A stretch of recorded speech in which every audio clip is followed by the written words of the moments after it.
Assalamualaikum warahmatullahi wabarakatuh. Kembali lagi bersama Sinja Entertain dengan saya Ocu. Sebuah film yang diangkat dari kisah nyata berdasarkan tragedi kelam tentang pembunuhan berantai yang terjadi di Korea. Pelaku keji ini merupakan mantan tentara yang bertugas mengendalikan sebuah tank, dan entah apa yang dialaminya sehingga ia tega membunuh para wanita sampai berjumlah 15 orang termasuk saudara iparnya sendiri. Meskipun pihak kepolisian Korea telah mengerahkan seluruh kemampuan dan kekuatan mereka, akan tetapi pelaku pembunuhan berantai ini tak kunjung juga terungkap. Uniknya, kasus yang tak bisa diselesaikan oleh polisi Korea selama 33 tahun ini malah diselesaikan oleh seorang bocah SD. Saya harap kalian dapat mendengarkan alur cerita film ini sampai selesai, dikarenakan kita akan mempelajari bagaimana caranya memecahkan masalah dari berbagai sudut pandang.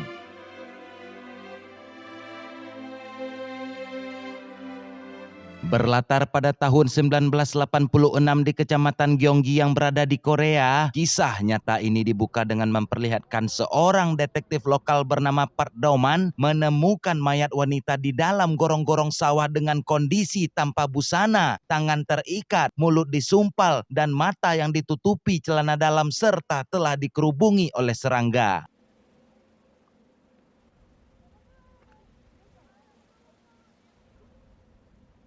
Detektif Do-man pun melakukan interogasi kepada 3 orang yang sebelumnya pernah dekat dengan sang korban, yang mungkin saja di antara 3 orang ini terlibat dalam kasus pembunuhan. 죽은 박보이랑 사귀다가 작년 8월에 체했지. Keesokan harinya, detektif Do-man kembali dikejutkan dengan penemuan mayat seorang wanita di persawahan dengan kondisi yang sama persis seperti korban kemarin, yaitu tangan terikat, mulut tersumpal, dan mata yang ditutupi celana dalam. 그 사진을 하고 있는 뭐 지박 풀 논두렁이 끼더라. Setelah terjadinya 2 pembunuhan tersebut, membuat detektif Do-man dan Kapolsek semakin gencar mencari pelaku. Bahkan istri dari detektif Do-man turut serta membantu dengan cara memberikan informasi bahwa di desa tempat mereka tinggal terdapat satu keluarga yang memiliki anak dengan keterbelakangan mental yang suka membuntuti wanita. Dan kebetulan wanita yang sering ia buntuti adalah korban yang ditemukan tadi pagi. Detektif Do-man pun langsung melakukan interogasi kepada pria dengan keterbelakangan mental yang bernama Wang Ho ini, dan sesaat kemudian datanglah rekan dari detektif Do-man yang bernama detektif Yunggo dan langsung melakukan tindak kekerasan, padahal Wang Ho saat ini masih belum terbukti melakukan pembunuhan. Scene pun beralih memperlihatkan seorang pria yang tampak membuntuti gadis desa, dan karena di tempat ini telah terjadi pembunuhan, maka gadis ini tentu saja menghindar, padahal pria ini hanya ingin menanyakan sebuah alamat. Detektif Do-man yang melintas pun berhenti dan beranggapan jikalau pria ini akan memperkaos gadis desa. Tanpa ragu, detektif Do-man langsung menghajar pria ini yang nantinya akan membuat ia menyesal. 괜찮아요? 아니 피해자가 같이 가야 된다니까. 너 형사야? 진작 말씀을 하시지. Ternyata orang yang dihajar detektif Do-man merupakan detektif dari ibu kota dengan pangkat perwira senior yang akan membantu memecahkan kasus pembunuhan di desa ini. Detektif senior bernama Sambo ini pun mencium bau yang sangat menyengat dari dalam mobil, yang ternyata bau tersebut bersumber pada sepatu Wang Ho yang akan detektif Do-man gunakan untuk memalsukan alat bukti yang bertujuan untuk memberatkan Wang Ho. Dan tindakan detektif Do-man ini tentunya tanpa diketahui oleh detektif Sambo karena ia baru datang hari ini. 이 사진 빨리 뽑아줘. 응? Setibanya di kantor Do-man serta Yunggo kembali menyudutkan Wang Ho dengan segala bentuk bukti yang sengaja mereka buat. Bahkan mereka membawa Wang Ho ke dalam hutan yang bertujuan untuk menakuti Wang Ho agar mau mengakui bahwa ia adalah pelaku dari pembunuhan. Tekanan mental dan fisik secara terus-menerus ini pun membuat Wang Ho menceritakan rentetan kejadian tentang pembunuhan korban kedua dengan bicara yang sangat fasih dan lancar. Tentu saja apa yang Wang Ho ucapkan telah direkam oleh detektif Doman untuk diserahkan pada pengadilan. Detektif Sambo yang berada di sana pun tampak hanya memperhatikan tanpa berbuat sesuatu yang berarti dikarenakan ia mungkin saat ini hanya memantau dan menilai cara kerja dari kedua rekannya tersebut. 말을 안 들으니까 밥 묻지. 이 새끼 말했다 그치? 양숙이 말이에. Tak seperti kedua rekan detektifnya yang bekerja dengan cara pintas memaksa setiap orang yang diduga agar mengakui perbuatan yang tak mereka lakukan, Sambo yang memiliki integritas tinggi ini pun mempelajari kasus ini dari awal sampai sedetail-detailnya untuk menemukan pelaku dengan cara yang adil.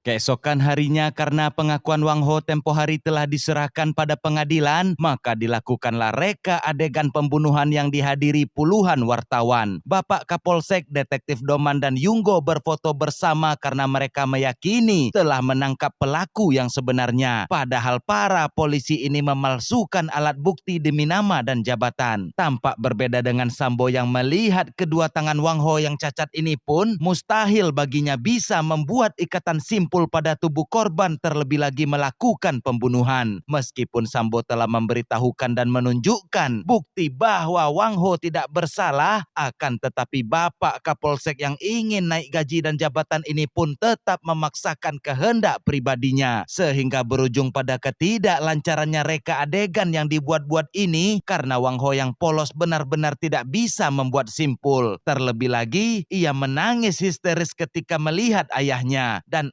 atas kekuasaan yang disalahgunakan itu pun membuat Kapolsek ini diganti dan dimutasi.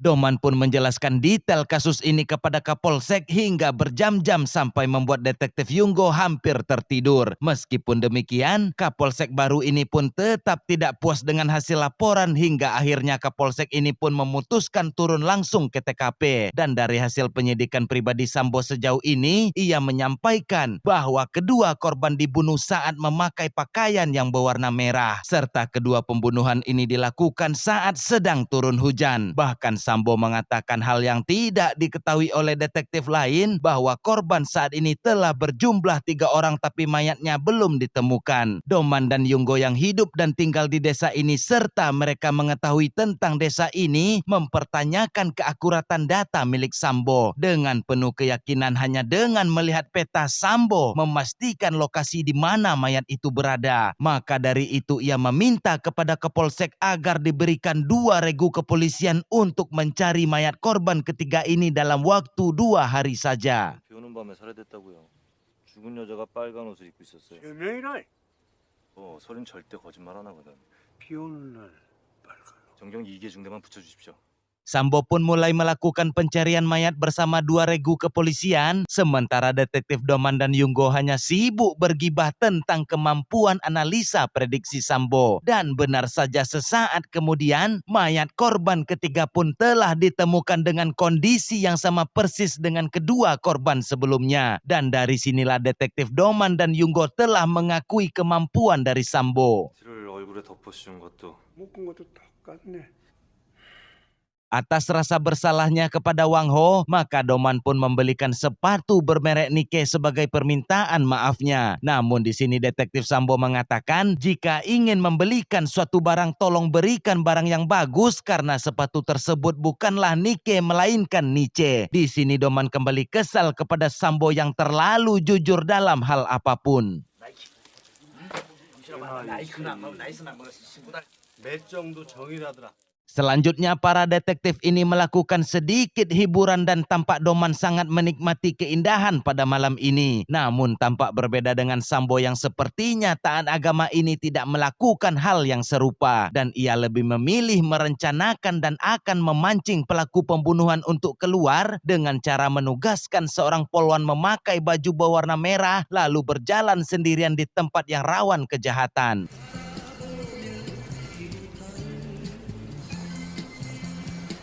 쟤 저러다 진짜로 당하면 화장도 딱 하니까 쏠리냐?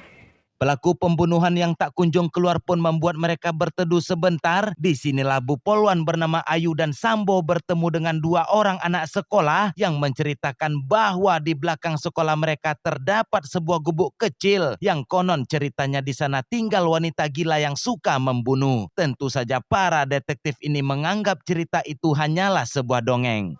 구역이 그거 해드려. 내 빛이 남자가 숨어가는데. Di lain sisi masih di malam yang sama, seorang wanita berjalan sendirian di dalam gelapnya malam sambil menyanyikan lagu untuk mengurangi rasa ketakutannya. Namun nyanyian yang keluar dari mulutnya dijawab dengan suara siulan dari balik semak-semak dan terjadilah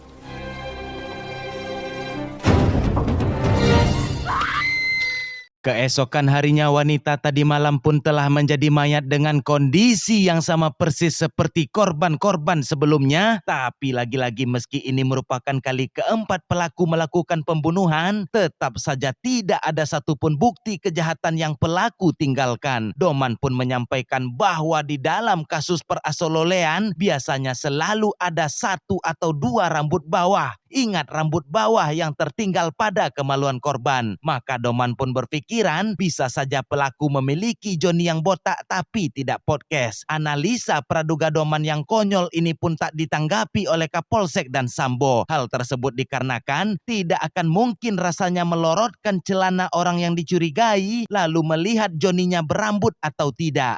범인 새끼 그 시기 털이에요. 현장에 흘릴 털기 같은 게 완벽한 거지. Tak menemukan jalan keluar dari kasus yang rumit ini, tiba-tiba Polwan Ayu datang menghampiri dan menyampaikan bahwa dirinya suka mendengarkan radio setiap malam. Dan setiap hujan turun, ada seseorang yang selalu saja merequest lagu yang berjudul Sad Letter dan setiap paginya selalu ditemukan korban pembunuhan. Ayu merasa aneh dengan seseorang yang merequest lagu Sad Letter tersebut dikarenakan lagu itu merupakan lagu lawas yang tidak viral pada zaman sekarang. Doman pun hanya tertawa atas kecurigaan Ayu dan masih bersikeras tentang opininya yakni Joni yang botak. Tapi berbeda dengan Sambo, ia menanggapi bahwa apa yang Ayu curigai bukanlah suatu kebetulan. Karena menangkap orang gila ia harus berpikir layaknya orang gila juga. Serta Sambo menilai bahwa sebelum dilakukannya upacara para peserta wajib melakukan nyanyian kebangsaan. Dan hal itu pun Sambo yakini jika pelaku melakukan nyanyian ritualnya sebelum melakukan pembunuhan. 보여드릴 게 있는데요. 꾸준하게 신청하는 사람이 있어요. 근데 이 노래 방송된 날이 매번 박명자 죽을 때도 신청자 엽서를 읽어줬는데 밤 꼭 틀어주세요. 반장님 이게 우연 죽은 국가 부르고 시작하는 거랑 똑같은 겁니다. 빨리 확보해갖고 우체국 소인 무모증 아직 합시 다 뺏기 볼래. Sambo pun telah berada di stasiun radio dan meminta kartu pos alamat yang merequest lagu Sad Letter tempo hari. Sialnya setiap pagi kartu pos seluruh perequest lagu selalu dibuang. Dan meskipun Sambo telah mencari sampai ke tempat pembuangan sampah, akan tetapi tampaknya hal itu mustahil untuk dilakukan. Maka jalan untuk menyingkap kasus ini pun telah buntu kembali. 손이 없어요. 그건 벌써 다 싣고 갔지.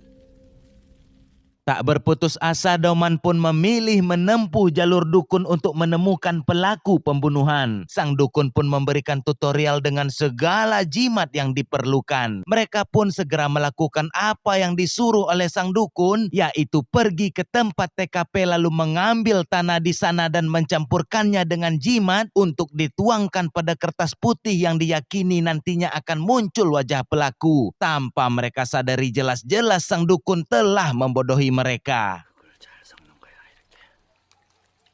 야, 해서 나타난다 이 말씀이야. Tak berselang lama mereka pun bersembunyi dikarenakan ada seseorang yang datang dan ternyata itu adalah detektif Sambo. Dan di saat yang bersamaan datang lagi seseorang lainnya yang langsung mengeluarkan kain pelindung gunung kembar serta kain pelindung kue talam. Seketika pria ini langsung menatap kedua kain tersebut lalu menghayatinya melakukan olahraga 5 jari.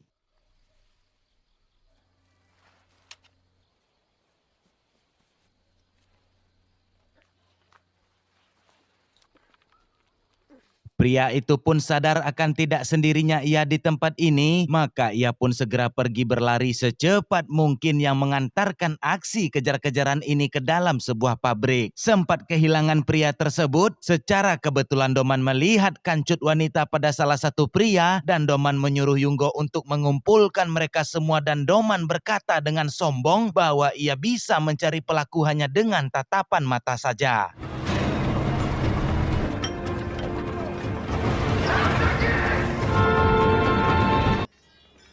쟤들 좀 모아봐. 내 눈을 똑바로 보실까?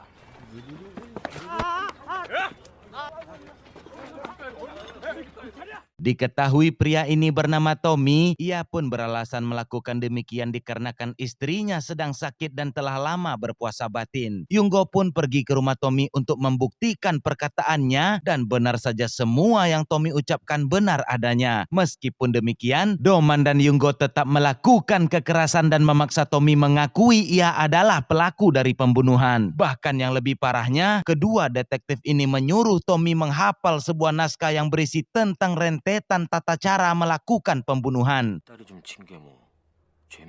이 당수 그게 아니잖아. 쭉 찌르는데.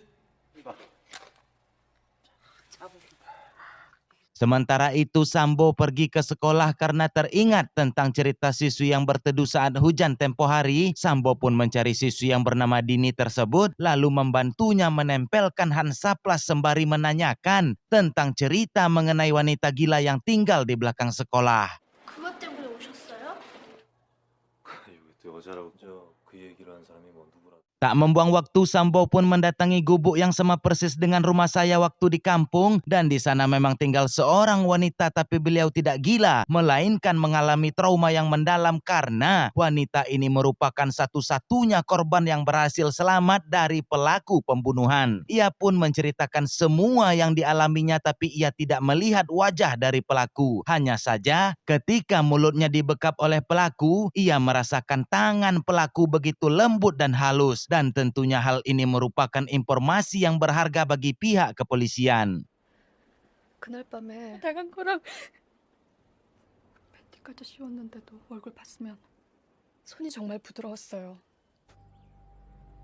Sambo pun langsung menemui Tommy yang saat ini tengah digantung terbalik oleh Doman dan Sambo meraba tangan Tommy yang terasa begitu sangat kasar. Maka Sambo pun mengatakan bahwa Tommy bukanlah pelaku yang mereka cari. Akibat perkataan Sambo yang terkesan meremehkan hasil kerjanya, Doman pun langsung menyerang Sambo. 풀어줘요. 여시 풀어줘. 도대체 부르는 게 그렇게 재밌냐? 뭐 시키게 참말로 Perkelahian mereka pun terhenti dikarenakan mendengar lagu Sat Letter sedang diputar pada radio. Sambo pun melihat keluar dan saat itu benar-benar sedang turun hujan. Kapolsek pun memerintahkan sektor kepolisian yang ada di sana untuk berjaga ekstra malam ini. Namun sangat disayangkan sektor kepolisian lain tengah sibuk menghalau demo massa di lokasi lain. 비상사태부터 날리고 여기 경찰서 이 새끼야. 야, 여기 오늘 밤에 당장 터지고 말이야. 내가 바로 수원시에 다 나가 부탁하네. Dan benar saja dugaan mereka terbukti benar tatkala mereka kembali menemukan mayat wanita dengan kondisi yang lebih ekstrim daripada sebelumnya, yaitu pada kali ini pelaku memasukkan potongan buah durian sebanyak 9 potong ke dalam lubang kewanitaannya.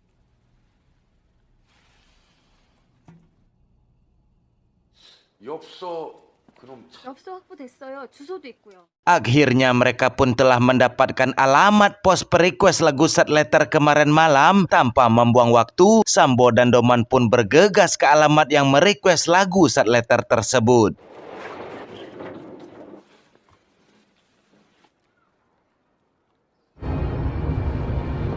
Inilah wajah di balik perequest lagu Sat Letter bernama Park Hyun Joo. Karena namanya susah disebut, kita ganti saja namanya menjadi Panjul. Sebelum melakukan interogasi, Sambo terlebih dahulu memegang tangan Panjul dan mendapati tangan Panjul ini halus dan lembut persis seperti apa yang dikatakan oleh wanita di belakang sekolah. 손 좀 줘봐. 손이 아주 부드러워. 박형규. Sambo pun mulai menyerang Panjul dengan pertanyaan yang intinya setiap jawaban yang keluar dari mulut Panjul akan menjebak dirinya sendiri. Akan tetapi tampaknya Panjul tidak mempan diserang psikologisnya sehingga Yunggo yang tidak tahan dengan cara Sambo yang lembut, maka Yunggo memakai cara lama yaitu kekerasan. Akibat tindakannya tersebut Yunggo pun dibebas tugaskan untuk sementara waktu. 8시 그것까지 들었어? 네. 넌 그 시간에 라디오를 듣다 말고 뛰쳐나간 거야! 이 새끼야! 이 새끼야! Kini tampaknya Sambo pun benar-benar putus asa karena tidak juga menemukan bukti yang kuat dalam menyingkap kasus pembunuhan berantai ini. Dan di saat Doman kembali mengingat serta menyebut nama Wang Ho atas rasa bersalahnya, Sambo pun meminta Doman untuk jujur mengenai interogasi yang Doman lakukan sewaktu di hutan. Apakah Doman memberikan naskah sehingga Wang Ho menghafal naskah pengakuan palsu seperti yang Tommy lakukan? Kali ini Doman berkata jujur bahwa ia tidak memberikan naskah apapun kepada Wang Ho dan semua yang diucapkan Wang Ho tempo hari murni itu semua tidak direkayasa oleh Doman. Dari penjelasan Doman inilah Sambo kembali menemukan titik terang dan kembali memutar ulang pengakuan Wang Ho untuk mencari tahu apa yang telah terlewati oleh mereka. 처음부터 한번 물어보고 싶은 거 그때 그거 정말 그때 산에서 녹음했던 그 테이프 여기 Dari hasil rekaman Wang Ho yang Sambo dengarkan secara mendetail, Sambo pun menyadari bahwa Wang Ho bercerita begitu lancar dikarenakan pada saat hari pembunuhan, Wang Ho melihat secara langsung kejadian yang menimpa korban karena pada saat itu Wang Ho sedang membuntuti sang korban. Maka mereka berdua pun bergegas mencari Wang Ho karena Wang Ho merupakan satu-satunya saksi yang dapat mengungkap pelaku pembunuhan. 자기가 한 짓을 얘기하는 게 아닌데 백광과 목격자야. 본걸 얘기한다.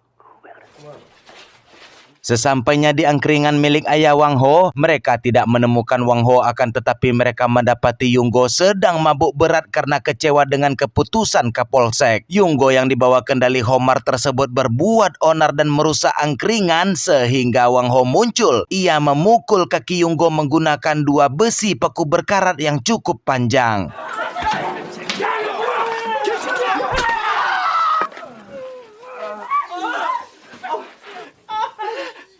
Wang Ho yang ketakutan berlari pergi dan berusaha melindungi diri karena trauma dengan proses interogasi yang Doman lakukan tempo hari. Sambo pun berusaha menenangkan Wang Ho dan akhirnya Wang Ho menceritakan tentang pembunuhan yang ia lihat. Dikala itu Wang Ho bersembunyi di dalam jerami untuk melihat keindahan sang korban, tiba-tiba saja pelaku muncul dan langsung melakukan perbuatan kejinya. Wang Ho pun menyampaikan bahwa wajah pelaku jauh lebih tampan daripada dirinya. Lalu Sambo pun memperlihatkan foto Panjul kepada Wang Ho, tapi tiba-tiba ayah Wang Ho datang bersama warga yang mengira para polisi ini akan kembali menyakiti anaknya. Wang Ho yang kembali ketakutan pun pergi berlari menjauh dan tanpa sadar ia berada tepat di tengah perlintasan kereta api. Maka terjadilah 죽인 놈 얼굴을 봤어?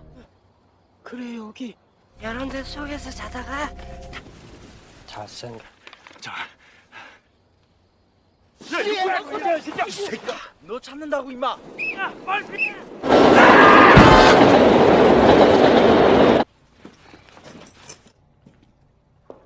Tentunya kematian Wang Ho yang sebagai saksi kunci ini pun membuat kasus yang hampir terungkap ini kembali menemui jalan buntu. Beruntungnya dokter forensik menyampaikan kepada Kapolsek bahwa di dalam kemaluan korban yang terakhir ditemukan air mani yang bisa menentukan DNA dari pelaku. Namun sialnya pada zaman itu Korea masih belum mempunyai alat yang cukup mumpuni, maka tetesan air mani tersebut akan dikirimkan ke Amerika. Sehingga polisi Korea membutuhkan waktu yang cukup lama dalam menunggu hasilnya. 아마도 범인이 사체될 때 분석만 끝나면 결과가 곧장 날라올. 근데 문제는 Beralih kepada detektif Yunggo yang tampak kesakitan pada kakinya akibat dipukul Wang Ho tempo hari. Doman pun menyarankan agar Yunggo segera mengobati kakinya di rumah sakit. Di luar dugaan ternyata dokter mendiagnosa bahwa tetanus pada kaki Yunggo telah menjalar dan harus segera diamputasi. Mungkin ini adalah hukuman karma bagi Yunggo yang selalu saja melayangkan tendangan pada setiap orang yang belum tentu bersalah.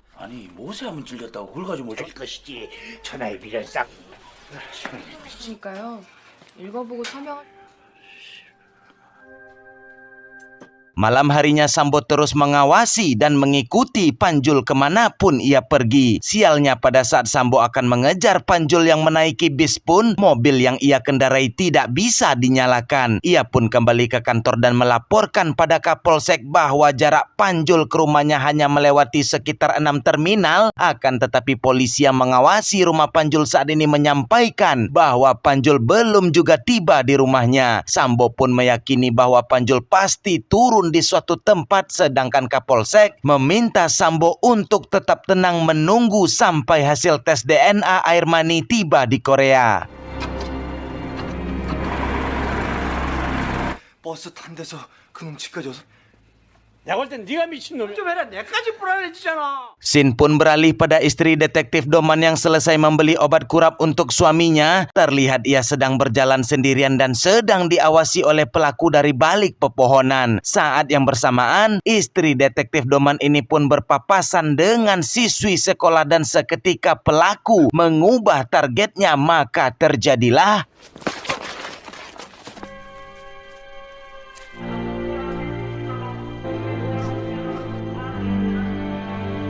pagi harinya warga dan kepolisian kembali dikejutkan dengan penemuan mayat. Sambo merasa bersalah dan terpukul karena mayat kali ini merupakan siswi yang telah ia kenal. Bahkan ia pernah membantu menempelkan Hansaplas pada tubuh siswi ini beberapa hari yang lalu. Dengan amarah yang berfire-fire, hanya menggunakan intuisi serta hipotesanya sebagai detektif, Sambo meyakini Panjul adalah dalang di balik semua ini. Maka Sambo menuju rumah Panjul dan tanpa assalamualaikum, Sambo langsung menghajarnya meski tanpa bukti yang valid.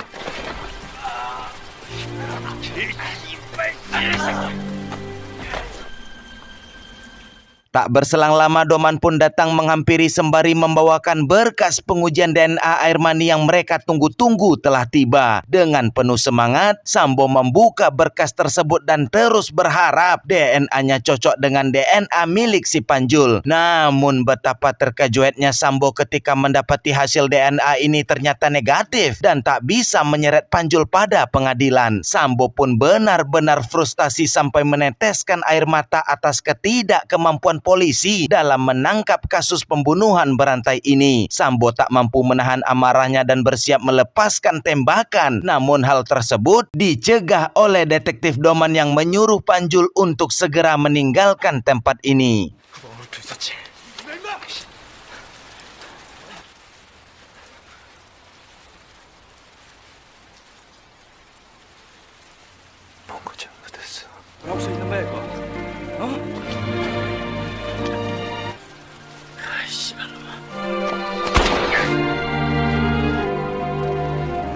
Beberapa tahun telah berlalu dan saat ini menunjukkan tahun 2003 yang artinya sudah berjarak 17 tahun dari waktu pembunuhan berantai di masa lalu, yaitu pada tahun 1986.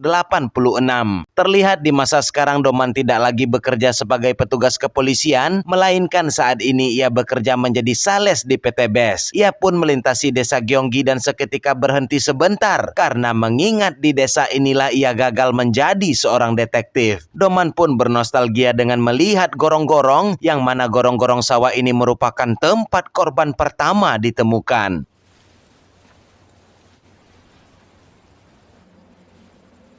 Tak berselang lama muncullah siswi SD yang menanyakan apa yang dilakukan serta apa yang sedang Doman lihat. Dengan tersenyum, Doman pun menjawab, ia hanya mengingat tentang masa lalu. Gadis kecil ini pun berkata bahwa ini sangat aneh dikarenakan beberapa hari yang lalu seorang pria juga melakukan apa yang dilakukan oleh Doman saat ini. Gadis ini pun juga menanyakan hal yang sama dan jawaban pria tersebut pun sama persis dengan jawaban Doman, yaitu itu mengingat masa lalu serta mengingat tentang sesuatu yang pernah ia perbuat di gorong-gorong ini. Sontak raut wajah Doman berubah mendengar cerita gadis ini dan Doman menanyakan seperti apa rupa bentuk wajah pria yang dijumpai gadis ini tempo hari. Gadis ini pun mengatakan bahwa pria tersebut berwajah polos dan seperti masyarakat pada umumnya. Seketika Doman tersadar bahwa Panjul memang benar adalah pelaku dan dalang di balik pembunuhan berantai yang terjadi di kota Hwaseong, Provinsi Gyeonggi. 거기에 뭐 있냐? 신기하다. 그 아저씨한테도 물어봤었거든요. 그래서 자기가 했던 일이 생각나서. 그 아저씨 얼굴 봤어? 뻔한 얼굴인데? Meskipun Doman telah mengetahui Panjul adalah dalang di balik peristiwa kelam yang ada di Korea ini, akan tetapi kepolisian Korea masih butuh waktu 16 tahun lagi untuk menangkap Panjul pada tahun 2019.